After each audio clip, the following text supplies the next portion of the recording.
Great. I would like to first begin by thanking Ms. Mistro for inviting me to present tonight on the college financial aid process. I do want to apologize for my scratchy voice. I was hoping to join you in person this evening, but I'm a little bit under the weather. So let's go ahead and get started. Now, I'm sure that you all know that the Louisiana Department of Education has mandated that all Louisiana public school seniors complete the FAFSA as part of their requirements for graduation. But why? Because the FAFSA, in addition to private and institutional aid, is your application for the TOPS scholarship, the Pell Grant, work study, the Louisiana Go Grant, federal student loans, other private scholarships, and scholarships or grants that are awarded by the universities, which are considered institutional aid. Now, let's talk just briefly about federal student aid. By completing the FAFSA, you're going to be considered for free money, borrowed money, and earned money. As you can see, the dollar amounts for this academic year are the Pell Grant, the Federal Supplemental Education Opportunity Grant, the Teach Grant, the Iraq and Afghanistan Grant. These are the free monies. The earned money is federal work study. Then you move on into the student loans and parent loans. Those are the direct subsidized, unsubsidized, and plus loans. So by completing the FAFSA, you could be awarded one or all of these dollars. Now you can use this aid at 2- and 4-year public and private colleges, community colleges, career and technical schools, for part-time and online courses. Who can submit a FAFSA? All U.S. citizens with a valid Social Security number, U.S. nationals, and then eligible non-citizens, which include those that have a green card, an arrival departure record, battered immigrant status, or have a T visa. Now, what if you're in a situation where you do have one of these documents, but your parents do not? You can submit your FAFSA. You will just enter zeros anywhere a parent's document number is asked for. Now, it should only take about 30 to 45 minutes to complete the FAFSA if you have all of the documents that you need to complete the form with you when you begin. Those documents include the student and parents' Social Security cards, because you must provide your name exactly as it's printed on the card. Your 2021 federal income tax return, both the student and his parents, if you filed one. Your W-2s from 2021, because there's information on this form that might not be listed on your federal tax return. And then bank statements and records of your investments, because you must report the balances of those accounts as of the date you submit the FAFSA. Now, what are considered assets to be reported on the FAFSA?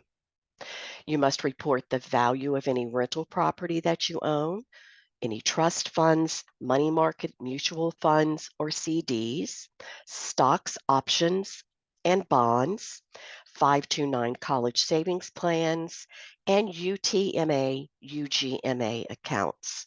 But you do not need to report the value of your family home or your primary place of residence, a family farm if you live on one or own one. Small businesses with 100 or fewer employees do not report the value of your life insurance policies, any 401k policies or plans that you have, pension funds, annuities, or non-education IRAs. Next, be sure that the student has his list of colleges, because even if you haven't applied for admission at those schools, if you're considering them, you want to go ahead and add them to your FAFSA. You can add up to 10 colleges every time you submit a FAFSA, but what if you're applying to more than 10 colleges? We'll go over that in just a minute. I'll provide you with instructions. Now, make sure that you are recording and paying close attention to your FAFSA deadlines. Your colleges will have priority financial aid deadlines. The TOPS scholarship requires FAFSA, and there's a deadline to submit as well. This can serve as your TOPS application. There's a federal student aid deadline, and your school counselor might have a deadline for each student to meet their graduation requirement. So check with her. You'll begin by creating your federal student aid ID. Who needs an ID? The student and one of his parents. You're going to use this every time you log into your FAFSA. When you sign your FAFSA, if you have to make a FAFSA correction, if you borrow, you'll use it to manage your federal student loans after graduation. So make sure that you are recording this, but keeping it in a very safe place. You'll use it every year that you're in college, because you must submit a FAFSA for each academic year. Once you have your documents in place and you have your federal student aid ID, it's time to log into the FAFSA itself. This is what your home page is going to look like. You'll be asked to identify your role. Are you the student who wants to complete the student section of the FAFSA? Are you the parent who's entering to complete the parent portion? And who's a preparer? Now, a preparer is someone that you would pay to complete the FAFSA for you. But remember, this is the free application for federal student aid. So hopefully after this evening, you'll have the tools you need to complete the FAFSA yourself. You'll log in, enter your personal information, and the student's username and password, that FSA ID that he created. Now, when you do log in, you're going to see that there are two options. Students who are attending college this year are completing the 22-23 FAFSA. You all are the class of 2023. So you're going to be applying for aid for next academic year. So make sure you're selecting the 23-24 FAFSA. You'll create a save key, which is an additional layer of security. You'll want to record this as well, because if you do not submit the FAFSA in one sitting, you will be asked to provide it when you log in again to finish up your FAFSA. The introduction page provides great resources. It will give you a plethora of information about what you're going to be doing when you're submitting the FAFSA. Read through these if you choose, or jump right in. Students will want to make sure that their personal information is listed here, that they're providing their own personal email address, not your school address, because once you graduate, federal student aid won't have access to you at that point. Your current home address, and provide your state of legal residency. Financial aid offices use this to determine whether you're in or out of state applicant. Are you a U.S. citizen or eligible non-citizen? What is going to be your high school completion status when you finish? Are you going to have a diploma, or will you have your GED? Are you working on your first bachelor's degree or an associate's degree, or a certificate? Will you have your first bachelor's degree when you enter the 23-24 academic year? Now, even if you are taking AP courses or you have taken college courses so far, unless you have actually been on a college campus and participated in the federal student aid process, you will select never attended college in my first year. Are you interested in work study? Provide your driver's license number if you have one. If you don't, you can skip over this question. And then if you've ever been in the foster care system, please report that because there could be additional financial aid available to assist you. Next, you're asked what level of schooling have your parents completed? And they want to know this because there is additional financial aid and resources on some college campuses for first generation college graduates. Next, you will provide the name of your high school. You want to make sure that you are putting this in the format that federal student aid needs it in so that your high school can receive confirmation that you have submitted your FAFSA.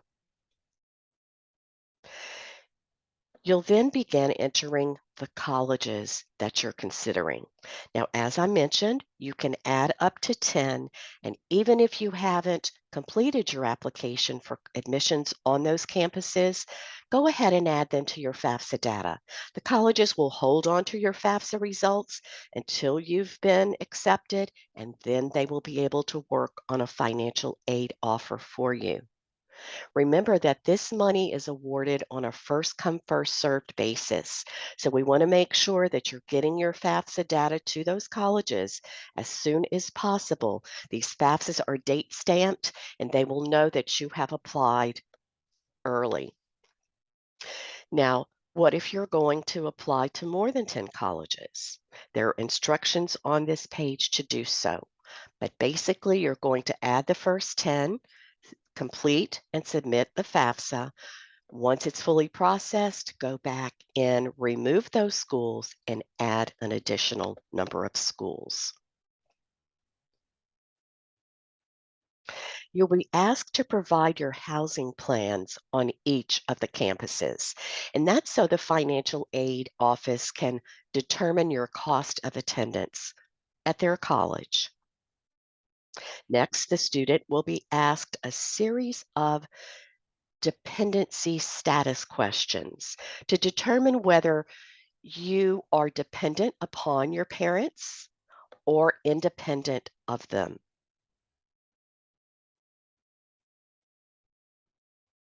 Now, I want to talk briefly about those questions because if a student can answer yes to one of the dependency status questions, then he's considered independent for FAFSA purposes and does not need to provide information about his parents.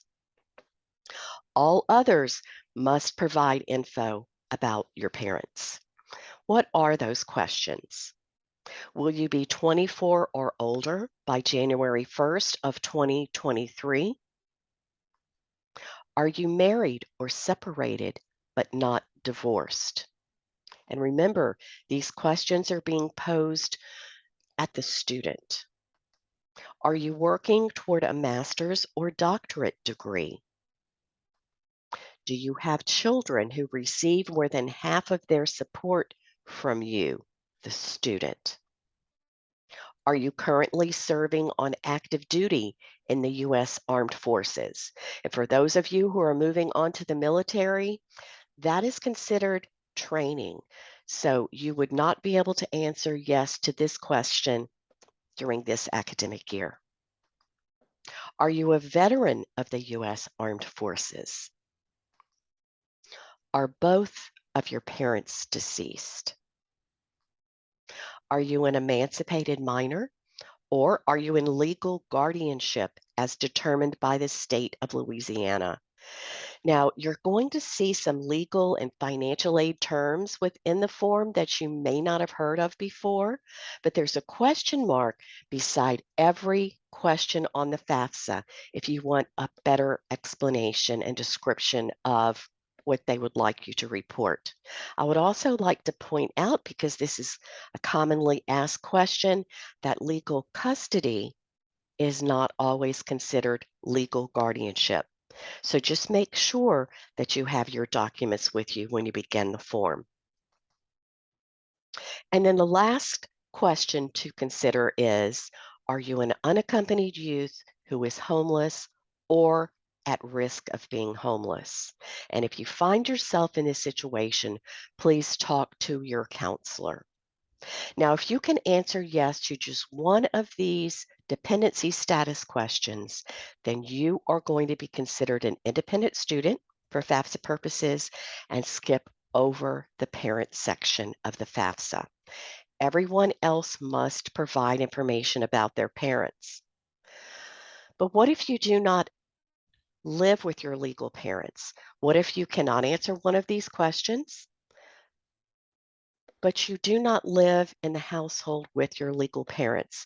Should your grandparents or other relatives or those that you're living with at this time provide their information on your FAFSA? And the answer to that is no. You still need to attempt to get information from your legal parents to enter into the FAFSA. Now, what if you can't get their information? Then you can submit a FAFSA without it, saying I'm unable to provide information about my legal parents, and go ahead and submit your FAFSA. But it's your responsibility to contact your financial aid offices at all of the colleges that you've listed on the FAFSA to let them know about your situation. And they can assist you in moving on to meet this requirement. So make sure you're communicating with them. They're highly trained and they're there to help you, just like Miss Mistro helps you um, while you're in high school. Now let's just consider that everyone is a dependent student and will move forward. Which parents do you report on your FAFSA? If you live with both of your biological or legal parents, then that's easy. You'll list both of them. But if the parent that you have lived with the longest in the past 12 months has either never been married or is divorced or separated, then you're only going to report that legal parent on your FAFSA. Unless that parent is now remarried, and then you must report information about your step parent, because federal student aid wants to get an idea of the financial standing of the household that the student has lived in the longest in the 12 months prior to submitting the FAFSA. The parent will be asked his marital status and when he did marry or separate or divorce. Parent 1 will begin entering his personal information. If there's another parent in the household, provide information about that parent as well.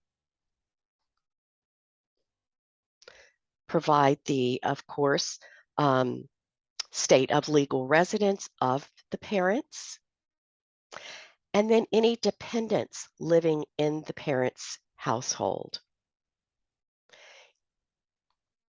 Are there any other college students that the parent financially supports? And then we move to the parent financial section. Your parents will be asked to provide their income information from 2021. Have they already completed and filed a tax return? What type of return is it?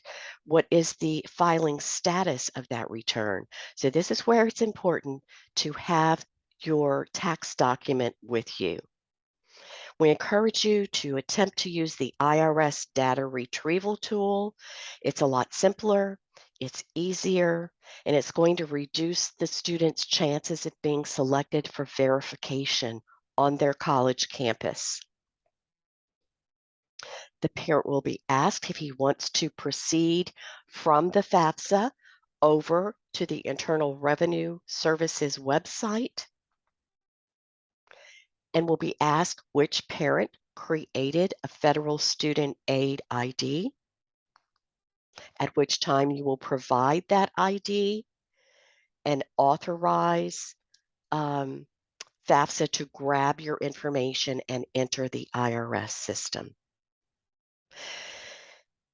At that time, FAFSA will grab the information that they need from the tax return, but you need to make sure in the IRS system that you're providing information exactly as it's printed on your tax return.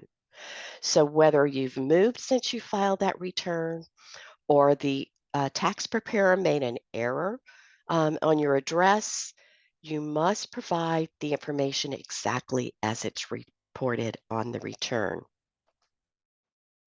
You will be asked if you agree to transfer your information, and if you do, that data will be populated into your FAFSA. You will see certain fields that say transferred from the IRS, so you don't need to take action on those questions. But there are other fields that you need to manually review.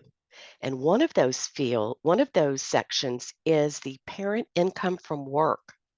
This is why it's important to have your W-2s, because if this is a joint return, that information is not printed on your tax return. And you need to get those W-2s and enter which parent made which amount of that income from 2021. There's additional financial information that you need to review to see if you have received any untaxed income that you may have received in 2021 should be reported in this section. And as you can see, if you're not sure about the question as it's worded, click on that question mark next to the field. This is the section where you report your assets. What is the current balance of your savings and checking accounts? Do you have any cash on hand that needs to be reported? You will manually enter that here. Do you have any investments or real estate to report, not including your family home, family farms, or businesses fewer than 100 employees? And you've completed the parent financial section, you'll move on into the student financials. Now, many students that are still in high school did not file a tax return and do not have assets. So if that's the case, continue to move through this section, entering zeros if the question does not pertain to you. If the student did file a tax return, he is also eligible to use the IRS data retrieval tool. And I won't go line by line through the student financial section because it's the exact same questions asked as was in the parent section. And now you're almost ready to sign and submit, but please review your FAFSA summary before you do so. This summary provides a list of every question you were asked on the FAFSA and your answer to it. Make sure that this information is correct. If you see that a change needs to be made, check on the question, click on that hyperlink that is each question, and it will take you back to that section to amend your answer. It's important that you submit a completed and accurate FAFSA so that your financial aid offices can begin work on your offer and that they do this timely. So make sure you're reviewing your summary. Now, new this year, You will be asked to participate in a demographic survey, and you will be asked questions, personal questions. You can choose to answer them or decline. And then you'll want to agree to the terms of this contract.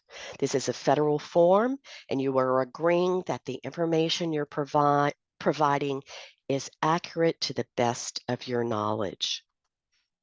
The student and one of his parents will be asked to sign the FAFSA using his federal student aid ID. Now, what if you are an eligible non-citizen or your parents do not have a social security number and could not create a federal student aid ID? On this page, you will be given the opportunity to request additional choices to sign your FAFSA. You will request a manual signature page. While you're there in the form, you will print that signature page. You and or your parents will manually sign that, providing the Department of Education with a what they call a wet signature. There's an address on that signature page that you physically mail over to the Department of Education. Now, if the student had an FSA ID, at this point, he can submit his FAFSA. And then federal student aid will wait for that wet signature to arrive, and they will match it up with the student's FAFSA so that it can be processed. Once you do submit the FAFSA, you will receive a FAFSA confirmation pop-up. Now, you're going to receive an email from Federal Student Aid telling you that you successfully submitted it, but I would encourage you to print a copy of this FAFSA pop-up confirmation page or take a screenshot of it because there is a lot of information here that you need to be aware of as you continue through the process. You will see that it takes 3 to 5 business days for your FAFSA data to be received and processed by Federal Student Aid, and at that time, your schools will receive your information. You can see the date and time and confirmation number to verify that your FAFSA has been submitted. You will be given more information by your financial aid offices on what to do next. You will see a list of important information. You'll see your estimated expected family contribution, and this is not a dollar amount, but a formula that Federal Student Aid sends over to the financial aid offices using your FAFSA data, and that formula will be used to determine your cost of attendance and financial aid offers on their campus. You'll see your estimated eligibility information.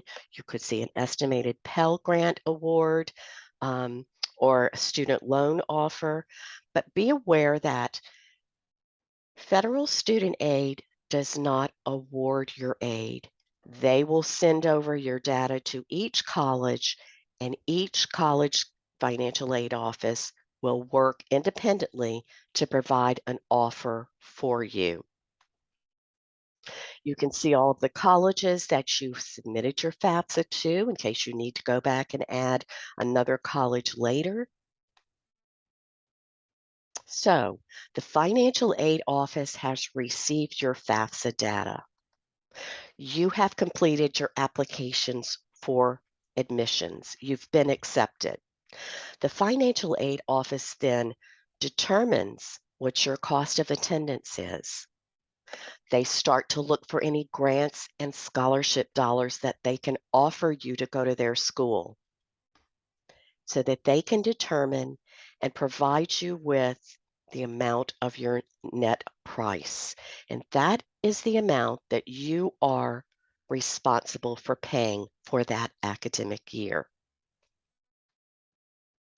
Once you do accept an admissions offer from a college, you will want to accept your financial aid offer in this order. The free money, grants, and scholarships, the earned money, federal work study, and then the borrowed money, your student loans. I want to encourage you to continue your scholarship searches because every scholarship dollar that you earn is going to reduce your student loan debt. So make sure you are checking with Ms. Nistro. I know she has an enormous amount of information to share with you, and I'm sure she already has done so. She hears from colleges, local businesses, she hears about regional scholarships and national scholarship competitions. Check with religious and community organizations, organizations related to your interests. The TOPS scholarship, stay on track for that.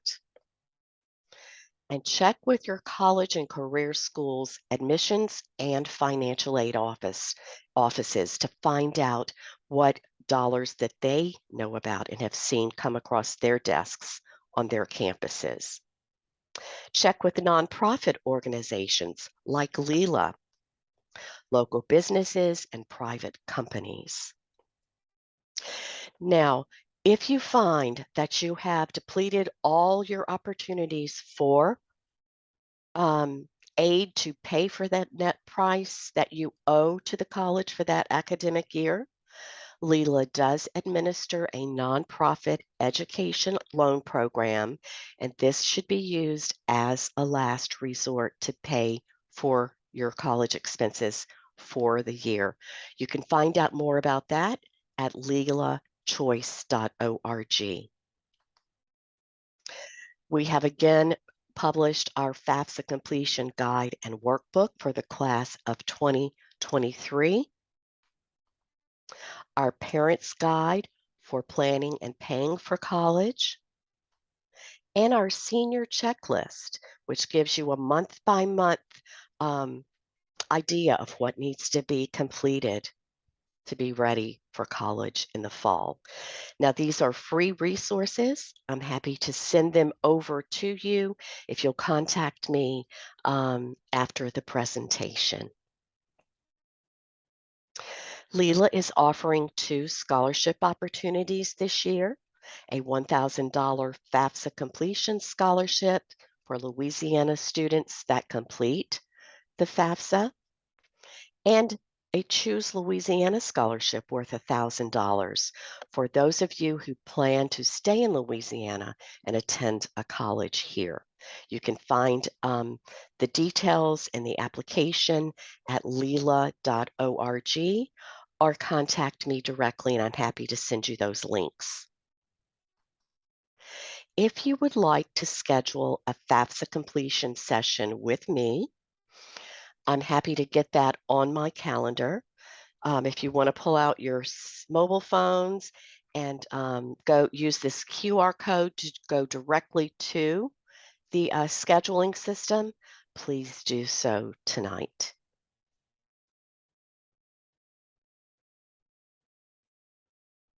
I'll give you a few seconds to do that.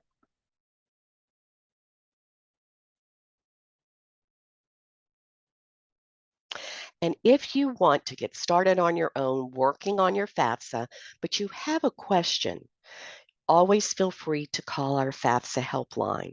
The number is listed here. If we are with another family, please leave your name and school and a contact number, and we'll get right back with you. You can talk with your high school counselor. You can call Federal Student Aid directly, but please know that there are resources out here to help you get through this process. If you want to speak with me and have a private dialogue, feel free to email me at carmichael@leela.org, and I'll be happy to work with you independently.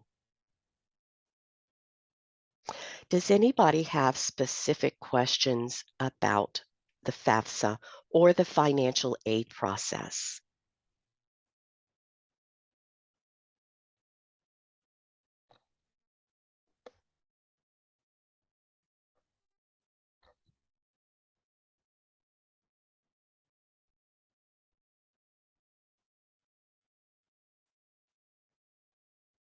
If you're not set up to accept um, a Q&A this evening, that's fine. You can go ahead and you can drop it in the chat box, Miss Mistro, if people are asking questions, or individuals can contact me directly.